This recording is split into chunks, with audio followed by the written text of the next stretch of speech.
تو آ جانا جانو تو وہاں پہ آ جا. تو وہ وہاں پہ پہنچ گئے اور جناب اپنا کام کروا دیا. اب کیا مسئلہ ہے؟ اب مسئلہ یہ ہے کہ نومبر میں سال پورا ہو جانا.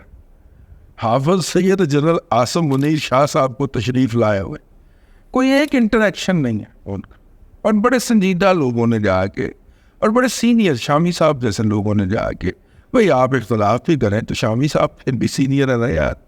تو شامی صاحب جیسے لوگوں نے بھی جا کے ان سے کہا کہ سب کوئی گفتگو ہونی چاہیے.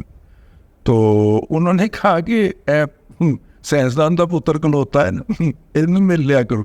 اور نہیں ذرا ویسے ہی ذرا, میں نے کہا ہاں ملیں گے انشاءاللہ ملیں گے, دل کیا ہونا ریٹائرمنٹ تو بعد ہی ملیں گے, ہاں ملیں گے انشاءاللہ. یہ کہہ کے انہوں نے ٹہلا دیا.